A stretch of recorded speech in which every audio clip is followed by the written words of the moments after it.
Hello, this is Ashley, and I'm back to make more videos for you guys. I know I've been away for the last few months. I haven't uploaded any new videos, and I feel quite bad about that. I have been preparing a lot of content and doing a lot of work behind the scenes.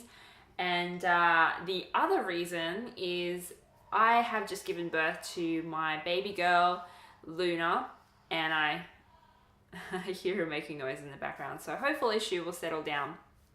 But I do want to get back into the groove of making regular content for you guys, and I have been preparing for this particular video for a little while, making notes. Now in this video, I want to talk about the top 10 lessons of love that I have learned. These are very unexpected lessons in love. So let's get straight into it. I know I don't want to waste any of your times, and this might be a long video because there are a lot of points to cover. Tip number 1, a solid relationship that lasts will require hard work. Now, just think about this. You have to consider someone else's feelings on a whole multitude of things. Not only that, you also have to be true to yourself and still maintain your own identity, care about your own needs and wants and feelings, and communicate them. This balancing act of having to be, consider someone else's feelings and keeping someone else happy, while at the same time keeping yourself happy and, improving yourself. This creates conflict. This will create conflict at some point in your relationship.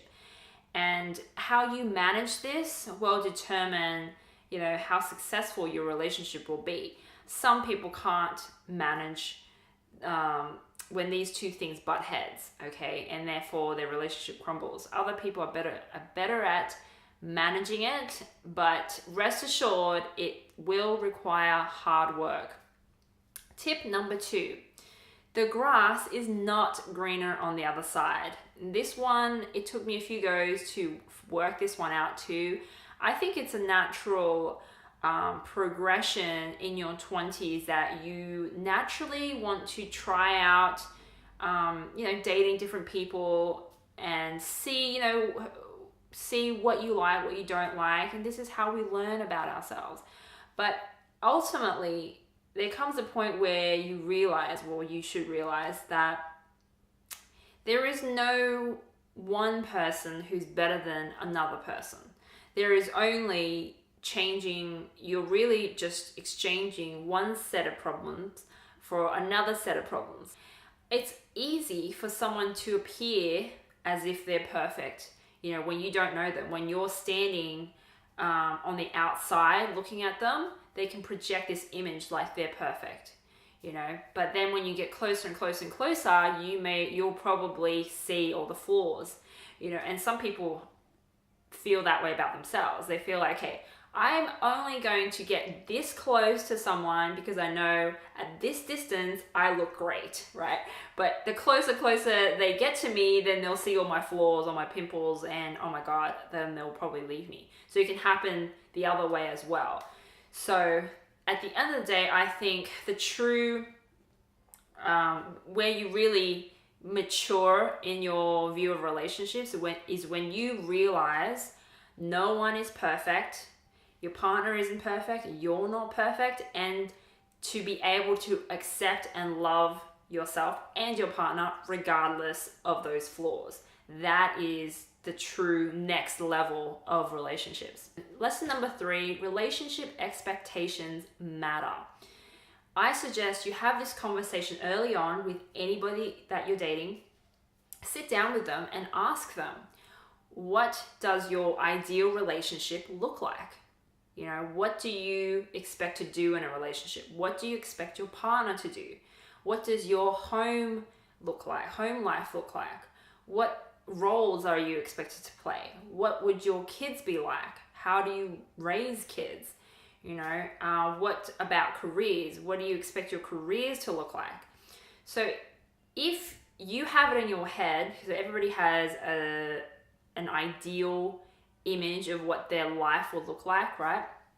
If you have it in your head, the whole family together having barbecues, going on vacation, having singing songs and doing lots of fun things together, always together though. That's the key thing. If all your vision of the future and with your family is together and having fun together, whilst your man or your partner, his vision is he's a big time CEO of this blah blah company, super successful, well respected in the community, making lots of money, buying toys left and right, toys he can't, he doesn't have time to use, that kind of thing. If that's what he's thinking, that's what's driving him, then you guys are going to have a major problem in the future, because these two visions are completely different. They're opposite.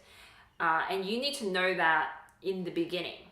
In the beginning, hopefully the two of you are well self-aware enough to realize that, oh, this is what I actually want, and not, BS the other person to say what they think they want to hear. So as long as you're honest, then you can find someone whose relationship expectations, life expectations matches yours. Lesson number 4 is that looks matter. Okay, this comes back down to the fact that relationships is hard work. It seems to me when you're single, it makes a lot of sense to go to the gym, to take care of yourself, to look super good. It's almost like we understand intuitively we need to make ourselves look good to attract a partner. However, so many people, once they get into a relationship, make that less of a priority. They stop caring as much what they look like. They put on weight. They don't go to gym anymore. They let themselves go. I find this funny because I think a lot of it is laziness. And once again, this comes back to relationships require work. This is one part of work that you need to be aware of, is your image, how you look does matter. Okay, it does matter to the value you bring to the relationship and to how your partner feels about you. It is partly your responsibility to make sure you take care of yourself, not just for your partner's benefit, but of course for your benefit too. Because when you feel good about yourself, then naturally you are happier, you're more confident, you bring more to the relationship, more energy to the relationship. But of course, it also means your partner now is super proud to be with you. Let's not lie to ourselves and say looks don't matter, it's all about the inside, because I think at the end of the day, those people are just being lazy. If you're just being lazy, you don't want to take care of yourself, then that's a different matter. Lesson number 5, social groups needs to mesh. Okay, try to have both your social groups mingle, mesh well together. Here's the thing, relationships, life gets stressful. Okay, there will be a time in your life where you're bombarded with financial stress or something happens that you're not prepared for emotionally, financially, health-wise, some kind of disaster happens, and then that can put a lot of strain on your relationship. What can happen is if your friends don't get along with him and his friends doesn't get along with you, when you have stress in the relationship, oftentimes we'll turn to our friends or we'll turn to other people instead of each other. If you do that and those friends, if his friends don't like you and your friends don't like him, what do you think they'll be saying? They will be against you. They will want you to split up, okay? They won't want, it'll be a lot harder to stay together. So you want to make sure that, if both of your social circles can mingle well and you like each other, then they can be your support group, your cheerleaders to help you keep together. And that's important. Lesson number 6, you time and couple time are both really important. This is, I find, non-negotiable. Make time for both, even if it's just a few hours a week. It means that you are telling yourself and your partner and your whole family that you prioritize both things.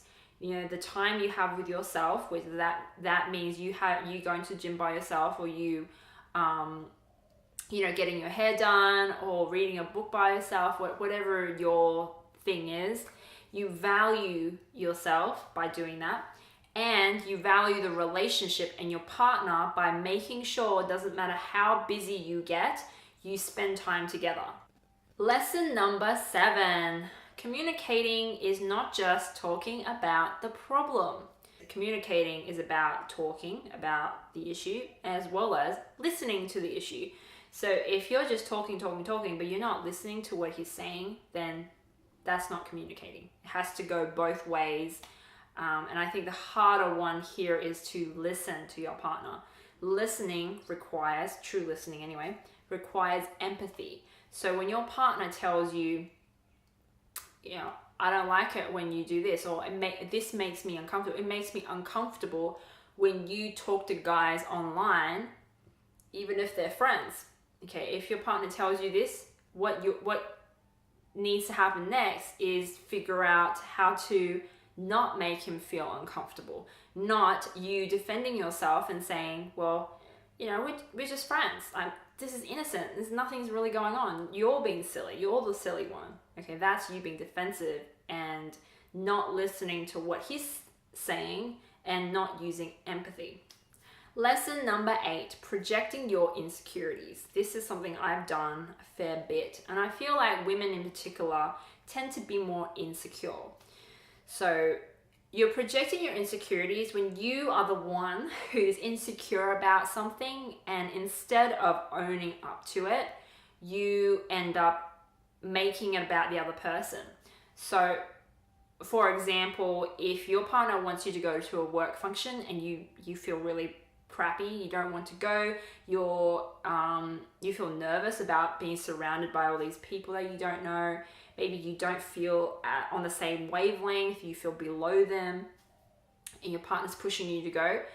How an example of projecting your insecurities would be to say to your partner, why do you always want me to go to these stupid things? Like, why are you always pushing me to do this? You're always so controlling. You're always, like dragging me to things, and just leave me be. Why can't I do my own thing? That would be you projecting, because it's your stuff. It's how you feel.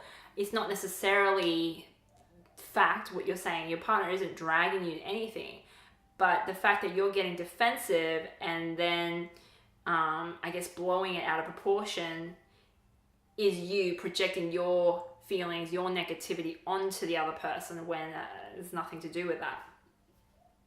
So to recognize that's what you're doing, and then, tone back and own up to it. The biggest lesson is owning up to when we deflect blame, when we are, blaming our partners instead of really looking at our own actions.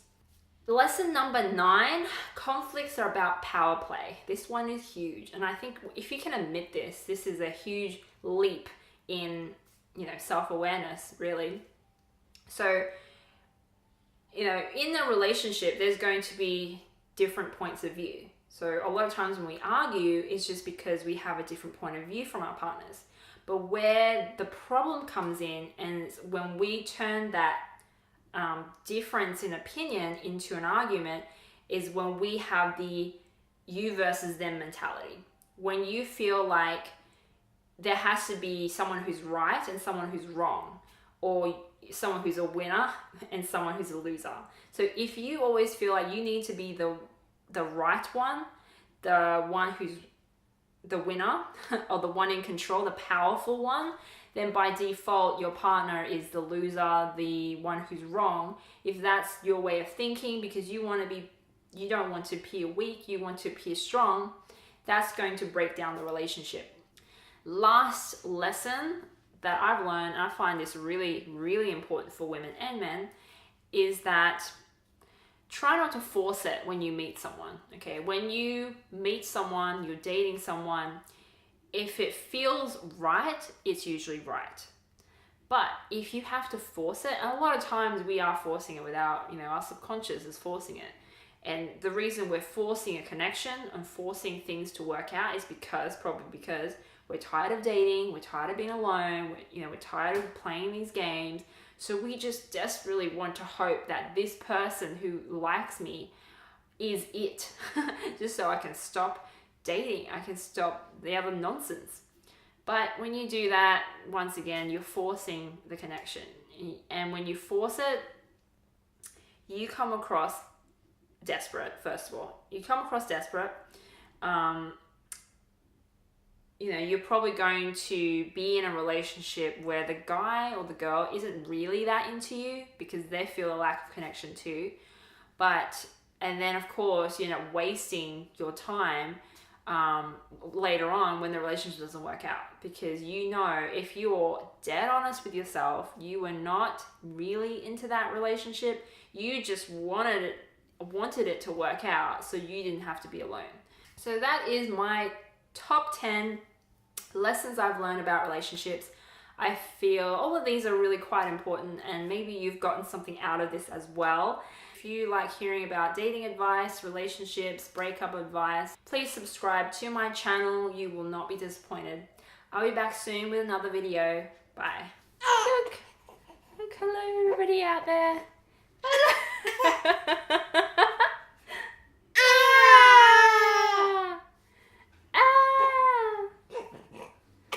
Look. Oh my gosh, baby. Oh my gosh. Oh my gosh. Ninosh. Good girl.